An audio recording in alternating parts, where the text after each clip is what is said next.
want to say to you, my man, as your reverend, I want you to keep on keeping on.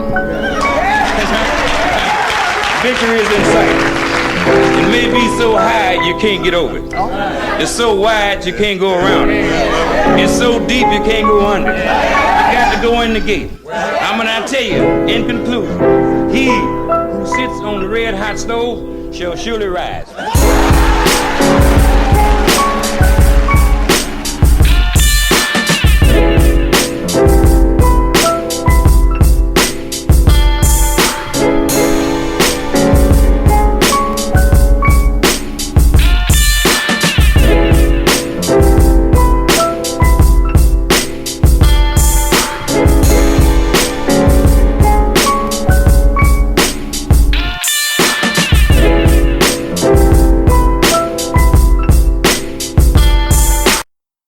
Thank you for taking your time to subscribe, to listen, to just join us through this journey, going through this podcast. I appreciate the love from everybody, from giving the encouragement. And also, Kenneth, thank you for the last interview as well, brother.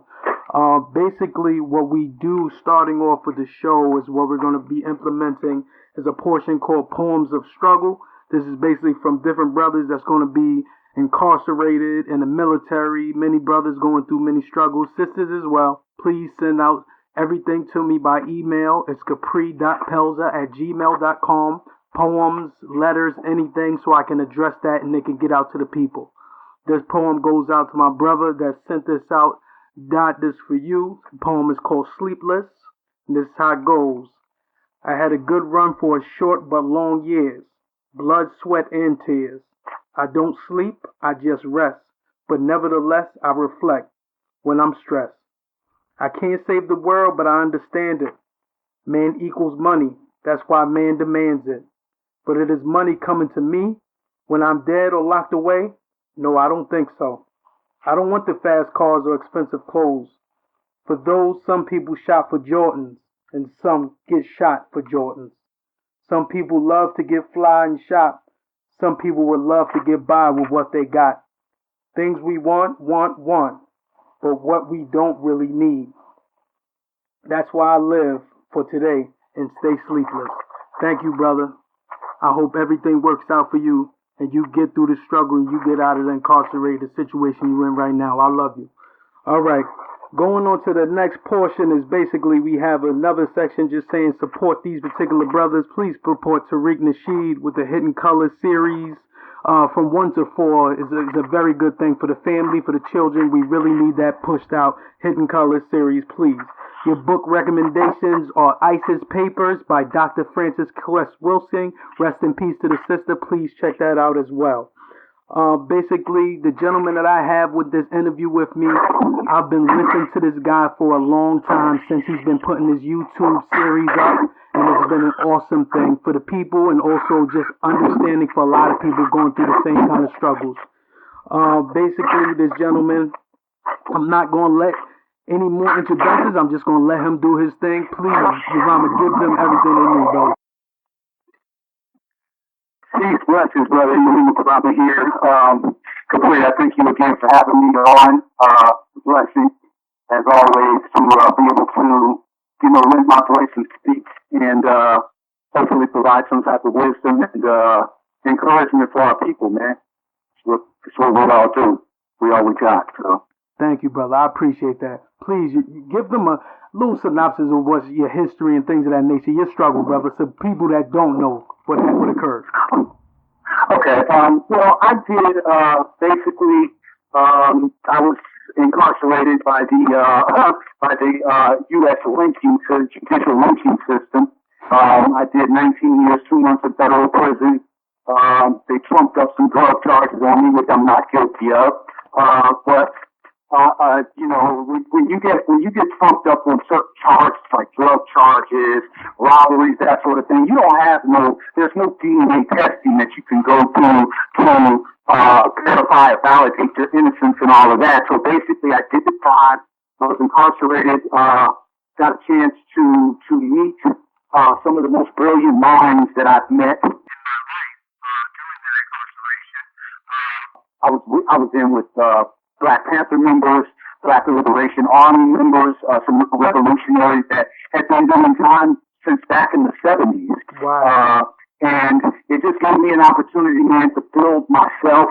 I went in as a young guy, and I turned a terrible situation into something that could possibly be prosperous for when I got out, and that was to make sure that I tapped into self, make sure that I read as much as I could, make sure I learned as much as I could. So I basically took 16 of the 19 years, I just turned it into my university, and just became a scholar as far as Black studies, as far as interactions. I also practiced my craft of hip hop, poetry. I've always been into the arts, that sort of thing.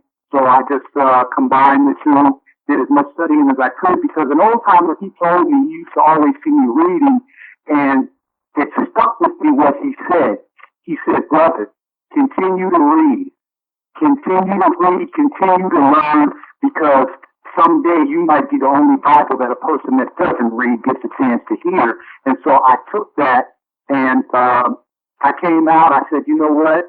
When I finally saw that I could make it out after so many years, I said, you know what? When I go out, I have to be as productive as possible, but more importantly, I have to give back. I have to give something back before because our time on this earth is short. And so I've kind of dedicated my life to that, giving back as much as I can. I've gotten out. I've been out almost 5 years now, and I was able to connect. It's just the way the universe works. There was a brother that I was incarcerated with who was telling me about Dr. Boyce Watkins. Wow. And he was like, man, you got to connect with this brother, and connect. And when I got out, I tried it one time, was able to connect. And then, the universe works in mysterious ways, man, when you're tapped in, and was able to make a connection actually through my music. Wow. Was able to make a connection with him. I sent him 3 of my songs, and the brother responded back right away and was like, true to form, was like, brother, I feel your struggle. Anything I can do to help and assist you, I will. I'm a friend for life, and that was enough. And then the brother and I connected. He said, look, I would like you to do some stuff on my YouTube channel, for the brothers and sisters that are incarcerated. That I'm big on that, the mass incarceration thing. And I started there, and then it spawned off into, current events that we go through out here, the struggle that we go through. And, just taking it from there, I got my own company, via Urban Youth LLC. And I said, you know what? I want to make this a full thing, getting off the plantation for real. I came off the prison plantation. Now it's time to come off that workforce plantation and start building Black economic wealth and empowerment, and also finding ways that I can help our brothers and sisters build Black wealth and empowerment. And so I came off the plantation, started my own company, Wild Urban Youth LLC. I also have a cleaning company, but the Wild Urban Youth is a mentoring service. Wow. I talk to at-risk youth, disadvantaged youth in our urban school systems. I also talk at universities and colleges. And, that's kind of in a nutshell my story without going into real deep detail. You're right. But no, that was unbelievable, brother. And that's what I truly appreciate, because we need that. As much as we get our voices out to many things that we are doing, the problem with our culture is that we seem as though, all right, that nigga's doing that over there. I don't care because my shit ain't right. We got to stop that. We really do. I appreciate what the brother's doing, and I appreciate whatever I have to do to then on my part to benefit that brother, because each one teach one. We got to be that way no matter what. We the only ones losing out here if we don't do it together. Everybody else is doing it together.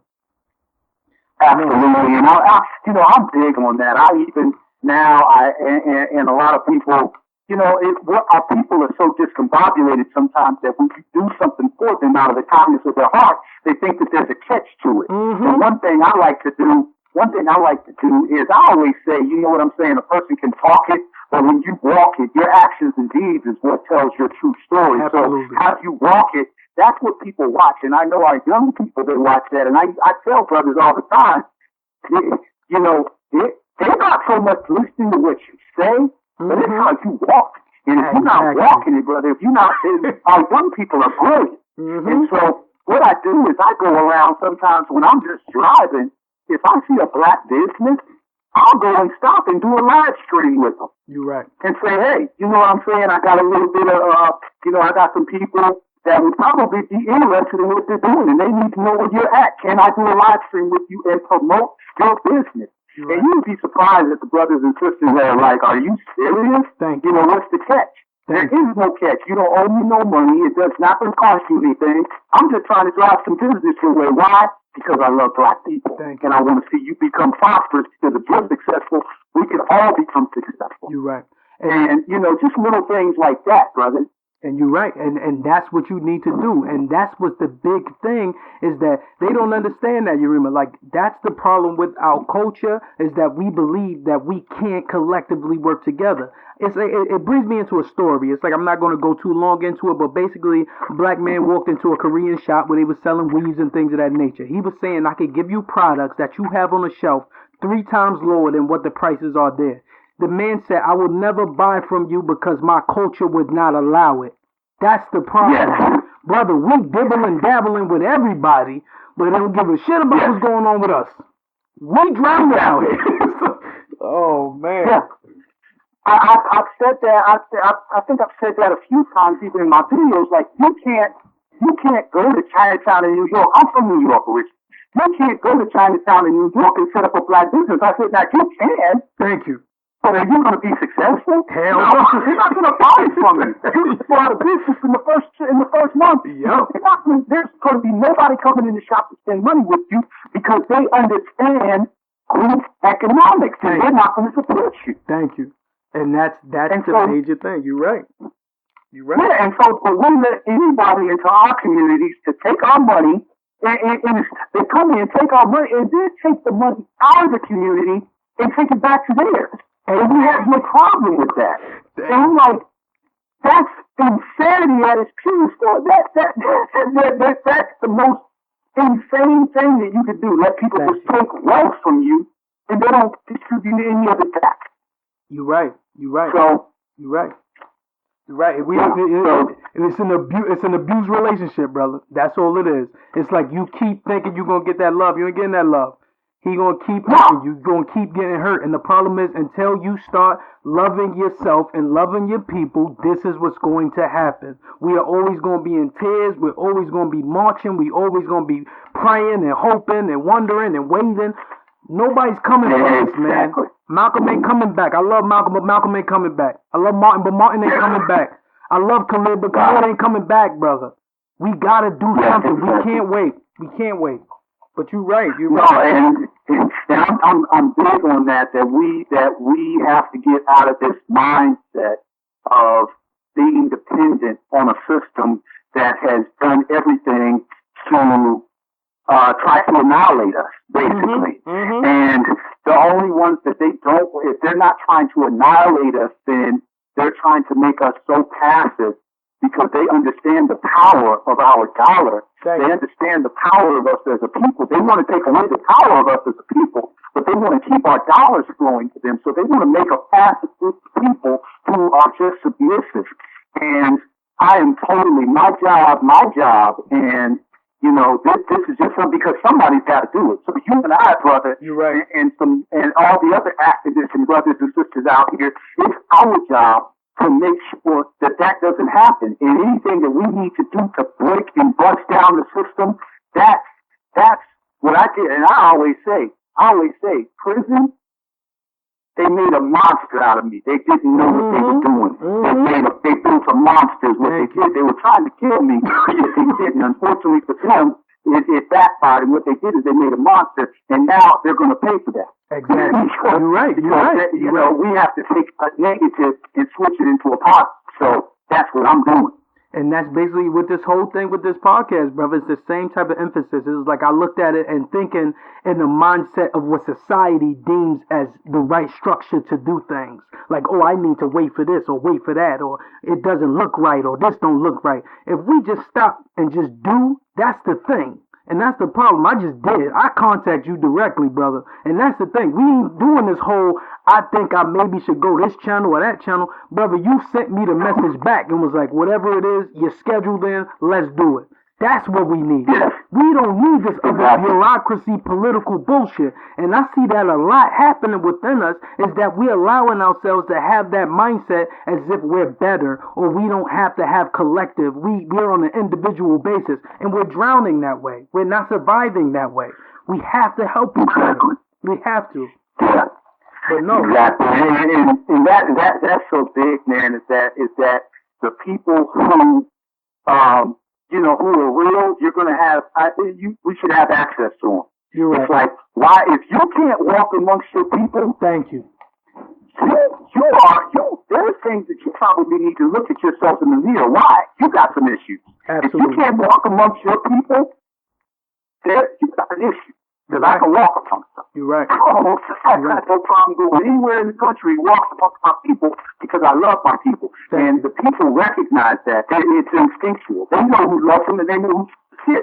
And so, those who are full of it, they're going to be ostracized from the community because there's a changing tide that's going on. And the tide is, unfortunately, what has happened is, again, taking negative situations, and police killing innocent black men, women, and children. Thank you. Those are negative situations, but guess what? You're waking up monsters now. You're waking up the people now. And there's starting to become a change, and the change is starting off slowly, but eventually it's going to become a whirlwind, and you're not going to be able to stop it because at the end of the day, the devil is on his last days.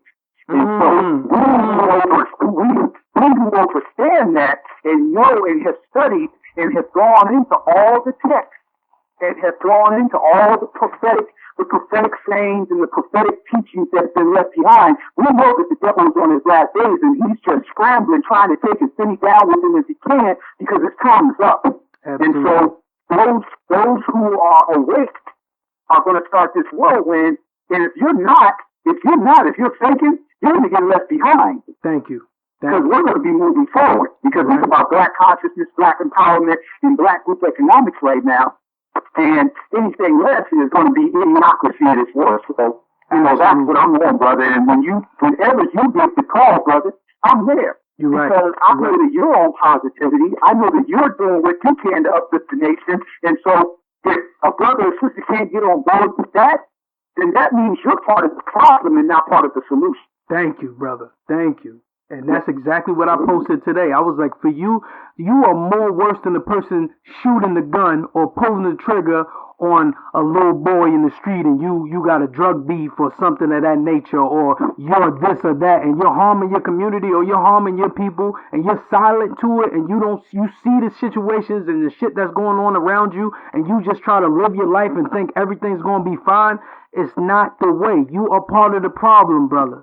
If you can do the best you can to, even if you just show your children, I don't have a problem. You ain't got to be out there trying to fight and stand on the front lines and things of that nature, because some people ain't built like that, and I understand that, but we love those people just as well. But they have to be able to teach the little ones, teach your boys that's in the house, teach your nephews, teach your cousins. Tell them, no, Rashawn's not right for doing that. Paul's not right for doing that. That police officer's not right for doing that. No, Obama's not right for doing that. Whoever is doing wrong, point it out and tell the truth, because the truth will eliminate any other factor, brother. And it's like, that's what we have to live on. We are hurting ourselves because we don't want to live in truth, Yarima. We don't, brother. Every type of aspect of our culture right now is a lie. Look at our one built thing that we use as a commodity as our people. Entertainment. Entertainment is our number one way of bringing in money as a fucking culture. That is a shame. Yeah. That is a shame. That is the only thing they look at us as. So if we ain't buck dancing and smiling in people's faces, you ain't supposed to be around. We don't want to hear Jesse Williams talking because he's supposed to be on the TV entertaining me. I don't want to hear him have an opinion beyond that. And if he does, we're going to try to get him fired. So you see what's occurring right now. Exactly. This is the game. This is the game, brother. But you're right. You're right.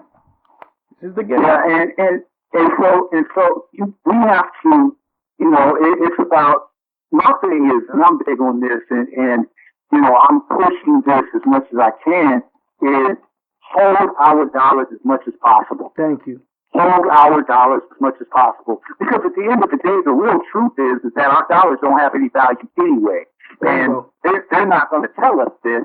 So, my thing is, hold our dollars. We should not be spending on wants right now. There should only be needs. The needs. That's the only money that should be going out. We should have all input and very little output except for needs. And the reason is that as living in this country, most people have 10, 15, 20 different pairs of clothes to wear. Most people have 3, 4, 5, 10 pairs of shoes to put on. So there's an overabundance of stuff. Now, that's not to say everybody. There are some people that are really doing bad, but for the most part, we have to practice, and I'm big on this, brother, self-discipline. If you have no self-discipline, you are at a disadvantage, because if you have no self-discipline, then that means you're going to let your stomach control you. That means you can't miss a meal. That means you're going to let your mind control you as far as letting you go or making you believe that you need this, you need that.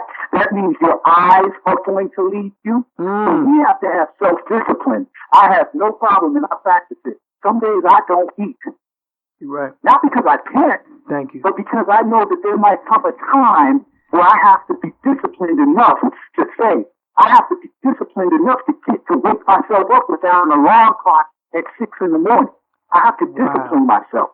So we have to be disciplined to put our passions on hold, to put our wants on hold for a greater tomorrow. And I always like to give the lesson, since you want to spend with the Asians, since you want to, do business with the Asians, study the Asians. Thank you. As black people, since you want to do that, then study China. We need to study China. China shut its borders down for 20, 25 years. Because they were having a drug problem. They were having internal conflicts. What did China do? What did the Chinese government do? They said, look, we're shutting our borders down. We're getting the Europeans out. We're kicking all these groups out of our country. We're going to get back to our culture. Guess what? China reopened its borders 20, 25 years later. They're now a world power. Oh my God. And they told the U.S. when Clinton was in office, we don't want your culture over here. Keep that shit in the U.S. We don't want that over here. Now, has the culture infiltrated a little? Yeah, it has, because they've opened their borders a little bit more now. Exactly. But I tell you what, the U.S. ain't the only bully in the world anymore. You got it. China got nuclear weapons too. And so I always like to use that example because there is so much that we can learn and implement. But there was a discipline. China had to say, you know what? We can't be on the world stage right now. We're not ready. Thank you. So guess what? We're going to shut our borders down, get back to what it is we know, get our culture back. Now, is that a little bit more difficult for us here as blacks in this country?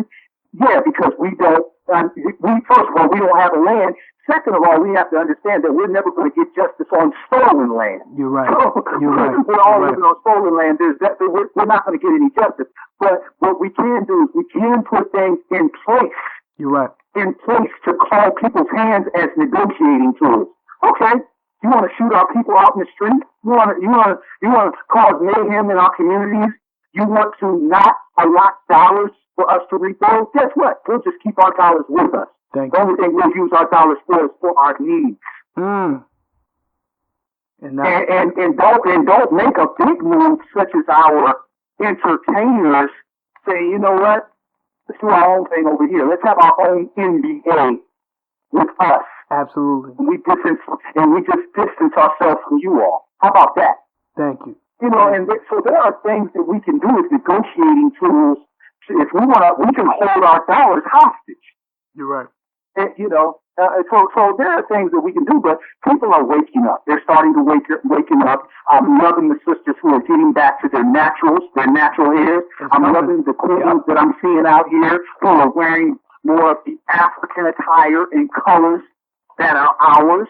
I'm loving the brothers that are starting to step up and putting on the suits and ties and wearing the naturals and having the conscious conversations and implementing the entrepreneurial shit. Getting off that slave plantation and saying, hey, I want to do my own, I want to run my own shit because I'm capable. You're right.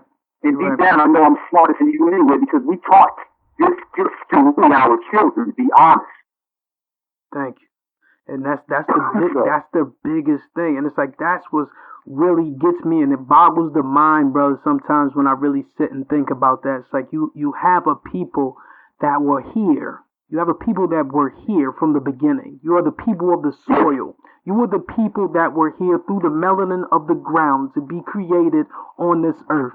And you allowed your children. It's like me allowing my sons to then disrespect me and bring me down and me accepting it as the norm. These are our children that are doing this. This is not, we can go over the whole basis of, oh, it's different, it's not. No. If we were here first, everything after that is an offspring, am I right? Yes. So if that's my offspring, then that's my child. So we're allowing our children to then do this to us. That's crazy. Because it's like when we went into Europe, brother, and they was going through them dark times, and we went and we brought all these things, and we said, no, you can't have the animals in there. They got to be outside. No, this is soap. You got to wash. No, here's a word. This is reading. This is how we do this. This is how we do that. But then what was the problem about that is when it was the same. It's like the pip game, brother. It's that same thing when I read the books and things of that nature and just studied it as a child. It's like when I got the game, I don't need you no more, brother. So now when they got the game from us, they turned against us. The problem was you never was expecting that because what we have it internally in us. You remember we have it, where we have this genuine love. We don't have genuine hatred. We are the only people I really say that we do not have genuine hatred. We are only reacting to what's being happening to us. If this wasn't occurring to us, you would not have this angry black man perception throughout these societies and these countries and things of that nature. It's basically on the effect of what is happening to us. But we are a people that love. And the problem is these people don't love us back. Our children don't love us back. And we don't have no love from our children. We die. We wither away and we die. But the problem is now we're coming together collectively and we're understanding that. And every single orifice, from the UK down to Nigeria, down to this place and that place, we're coming to wake up to understand, brother, we in this. We in this together. We have to be. And it's not really on the basis just saying I need to separate from whites or I need to separate from Asians. I need to separate from Indians or any other culture. I am not saying that. We're not against other people. We are just against people that say we can be together with our people. So if it's a problem for me to say that I love my brother or I love my sister and you have an issue with that, that's a problem. Because I think every July 4th, you all come together. I think every Veterans Day, you all come together. I think every other holiday, you all sit together. So don't come at us when we say, okay, no, we need to sit down on Malcolm's birthday. Or we need to sit down on this day or that day. Or Juneteenth or things of that nature. We have to. Because if we don't, you see what's going to happen from there. But let me go on there, brother, because I got a couple questions just on that basis. It's just with the climate how it is now, since you've been out, because when you were incarcerated, you saw it happen collectively because you saw the brothers in there and they were explaining what was happening because they was in there from the 70s. So they peeped game. They knew what was going to happen. So what's happening right now? But basically, what are some of like the plans or the goals and things of that nature that you saw but maybe these brothers had insight on that are never going to see the light of day, that maybe told you something? Is there anything like that? Do you remember? Well, it kind of, and let me tell you what was so important. And there are certain aspects of prison, surprisingly, that I miss. And that is one of the aspects is that we used to cipher every night, every day. It was mandatory. Wow. There was no question, especially if you were part of that conscious element and you had the brothers who were also learning, and you knew every day. There was specific times that we got together. Wow. And everybody would show up. And so, as far as the conscious brothers and the brothers wanting to learn, and here's one thing that you did mention, that I want to elaborate on that brothers used to express to myself and others all the time. And that's just very important. And we used to have these talks. And I want you to really hear me out because you talked about they got the game and said, I don't need you anymore. But here's the problem with that they have, not us. Here's the problem. And this is what the brothers used to express. Yarima, they would say. Always understand, brother, that it's in our DNA, our genetic code. When you look at their power has been limited.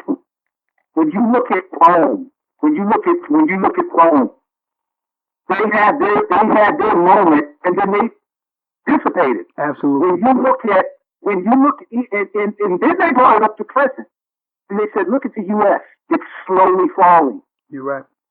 They haven't had power 500 years yet. Brother, understand it's in our DNA, our genetic code. So they might have gotten the game, but they got in the game on an academic level. You're right. You have to have this in your system. And I always tell brothers and sisters that anyway, either you're conscious or you're not. It's something you need to have. If you have it, you can speak on it. It's as natural as drinking water. But if you don't have it, people are going to know you're faking because it's not in you. So they might have gotten the game, but they got it academically. We have it instinctually, which is why we can have dynasties for hundreds of thousands, millions of years. Absolutely. And their kingdoms have faltered in 500 years, less than 500 years, that sort of thing. So that was one of the things that they said, that the earth is falling. The other thing is simple things such as there's nothing new under the sun. That which was will come back to pass again. Oh my God. It's just a cycle of life. It's a cycle of life. And so we are seeing it right before our very eyes. And so, you know, the first shall be last. Exactly. We were the first, brother. We were the first. And so the first shall be last. And that's just real. It's no coincidence. The only thing that we're lacking right now, and this was the other thing that they said was very important. The one thing that we're lacking, and that's going to work itself out too, our connection to Africa. You're right. So very important. You're right. And once we are able to take our talents and combine them with the talents that our brothers and sisters in the homeland have, along with the resources, hear me out, along with the resources that they have, it's a done deal. You're right. It's a done deal. And that's and we have to come to the understanding, one, not only the trick that's been played, but we also have to come to the understanding that that and it's when you really think about it, it's almost like, have you ever done something that has been real, like, and you look back and you're like, man, that was crazy. How did that happen? Exactly. That was thing. So when we understand that that's 15% of the world population, thank you. And that we are 85%, we're going to be looking back, kicking ourselves in the butt, saying, how did we let this happen? Exactly. How did we let them play us like this? Exactly. So, you know, and those are just a few of the things that the brothers and that we used to talk about and discuss. And then we would go in the books to show and prove. You're right. You don't just talk, you go in the books to back that up. And You're right. so, yeah. But you remember, that's what's the craziest thing about it, brother. It's like I don't really go into the whole dream thing, but this thing really came to me in a crazy dream. Is that every image that we have seen over the years since I've been on this earth of Africa was false, and what is over there is a society, and it's something that you're missing, and that is crazy to me. That I really understand that, like. You've been totally lied to for so many years about you, and it is over there. Your brothers are over there. Your sisters are over there. But the problem is, to come here, they have to suppress that. they can't express that to you because I want to have that business, or I want to have that home, or I want to come and get that green card to come into America. So I can't really express how it is to you because I worked for Nigerian brothers when I worked in the city, and they would want to say things or do things, but it's like they had to be Europeanized to actually function, and that's the saddest part about it, too. Hold on. Absolutely. But no, it's like I don't really see like the whole thing occurring with us doing any type of like out of the norm stuff. I don't really see it until we collectively come together. Well, George Bush the first tried to stimulate that. He was the first. Well, I won't say he was the first, but there's first of all we have to, and here comes the problem. This is on us.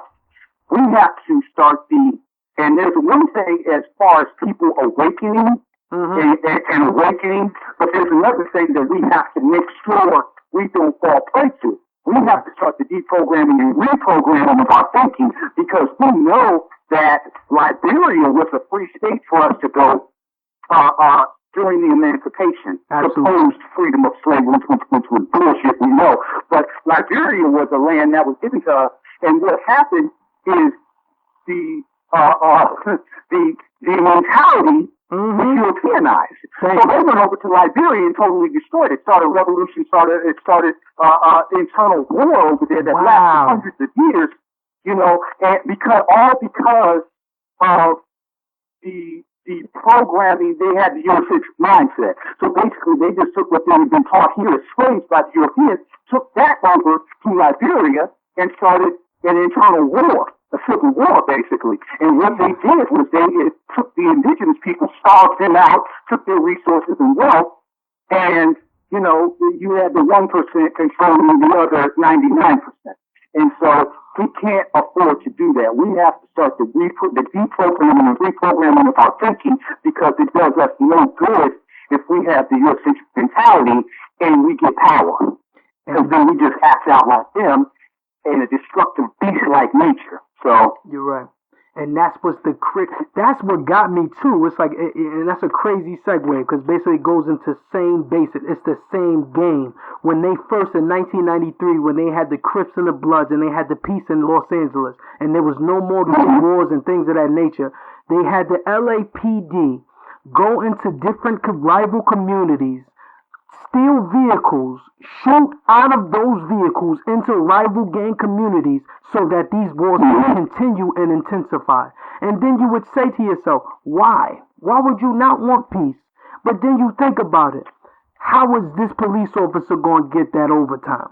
How is that police officer going to get those new guns and those new cars and all these new budgets? And how is this politician going to get reelected for so-called tough on crime and everything else that goes with it? It's a bigger game.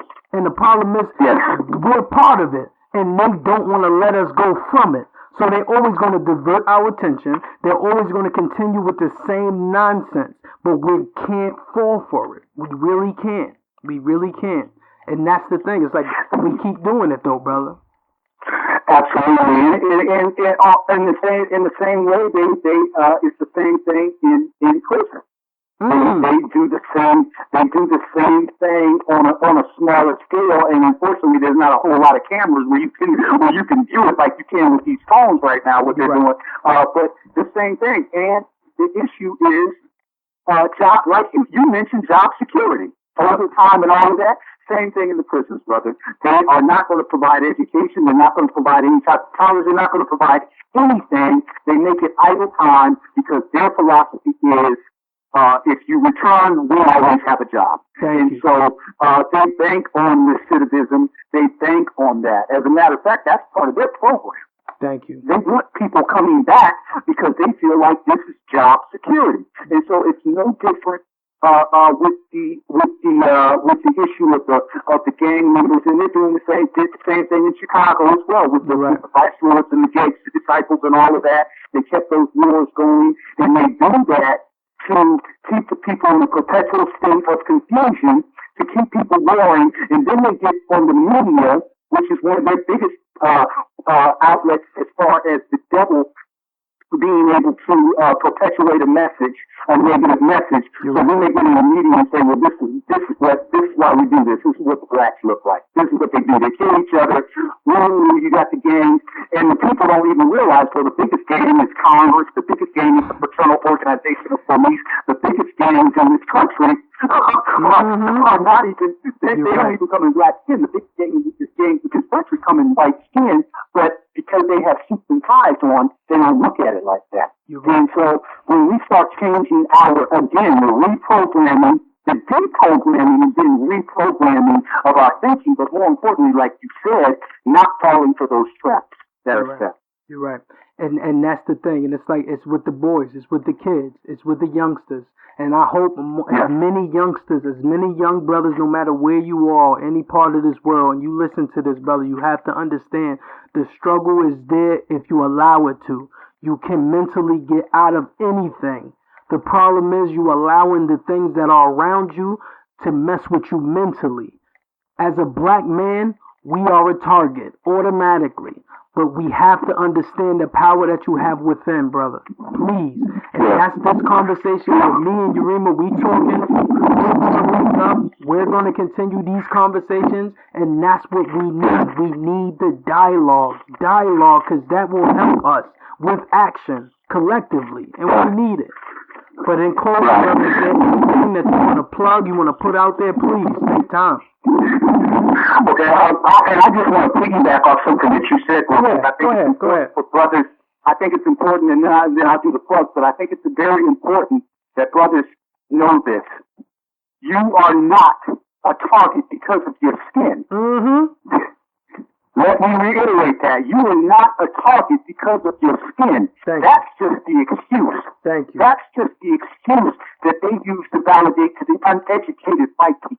Absolutely. Those uneducated, you might call them trailer park or whatever, they use that as the thing to keep them beefing and to keep them, black people are this, that, and the other, these niggas and all of that. No, you're not a target because of your skin color. You are a target because of your power, because of your DNA, because they know what's in you. They know the brilliance that resides within you. That's why you are a target.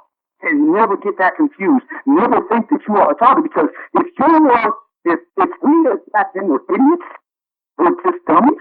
Thank you. What purpose would there be to kill you? You're right. You're right. You're so right. You kill what's powerful. You kill what's powerful. You don't kill what's not a problem or not an issue. It poses no threat. Because you can use an idiot to your benefit. You're right. He's worth more to you alive than dead. Absolutely. But you kill a person who's a real threat. So like I said, man, people can find me. They can go to my website, which is www.yarimakarama.com. You can go there to book me. I do workshops and seminars for at-risk, disadvantaged students anywhere from the ages of 12 to 24. I also speak, do motivational speaking and seminars at colleges, universities. I'm also a hip hop artist, spoken word poet. So you can go there. I got music on Amazon, Spotify, iTunes, CD Baby, Bandcamp. I also I have 2 albums out. One called My Testament Volume 1. That was my first album that I came out with after I was released from prison. My second album is called I Am the One. Just completed a spoken word album about 3 weeks ago, and it's titled Contradictions in Love and Pain.